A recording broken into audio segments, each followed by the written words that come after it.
Today we're talking about caregiver burnout and how to prevent it.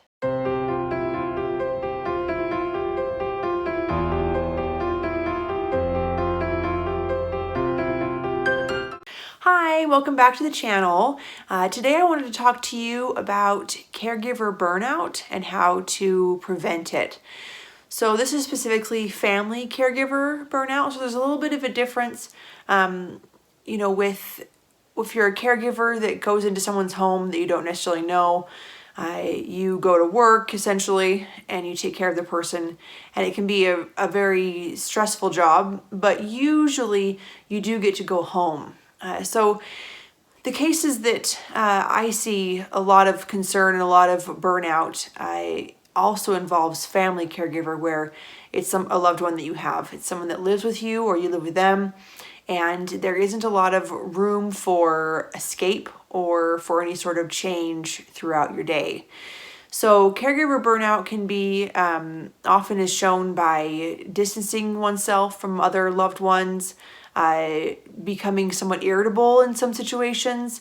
Lots of different symptoms can be involved with caregiver burnout, but I do want to talk today about how to prevent that and some steps or some goals you can create to help you have a better outlook and hopefully improve your day-to-day. Number one is try and find someone, a confidant that you can have, that you can talk through these things that you're struggling with in your job.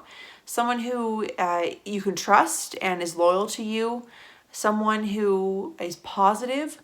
It's not very beneficial to have someone who's negative and then you go talk to them and they just bring you down further, or all they see is the bad as well as you, so that it just becomes kind of a back and forth, finding the bad instead of finding the good. So try and find someone that you can trust, that you can talk to maybe help alleviate some of the stress you're having. Sometimes talking it through is really helpful. So find someone who you can trust, that you can talk to. Number two is set realistic goals for yourself and for your loved one that you care for. So I usually recommend setting goals in 3 areas of fitness, finance, and fun. So you can just set some simple goals for yourself. Get outside and walk, and even take your loved one with you in whatever capacity they're able to go.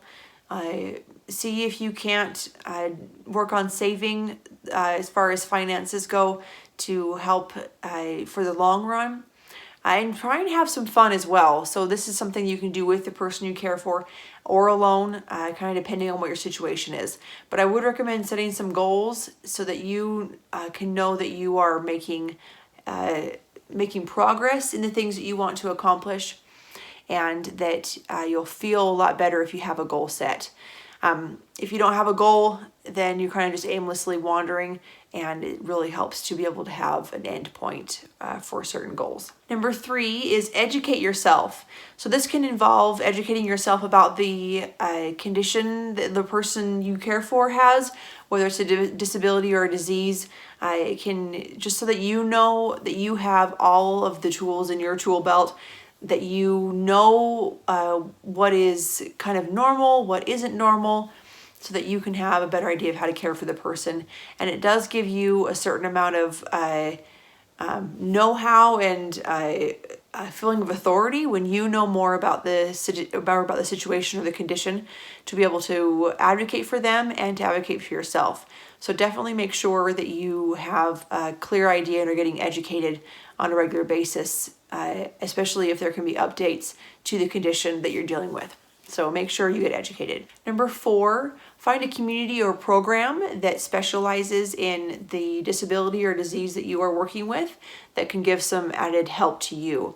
So I know in my area there is a pretty strong Down syndrome community here, so I'm involved in that, and they are really helpful in making sure that you have other people who are dealing with the same situation, and that also the person I care for, she has an outlet as well. She gets to go and hang out with other people who are like her, so she has a good friend group. So find a good community to help you feel less isolated. Number 5, know your limits and stop before you get there.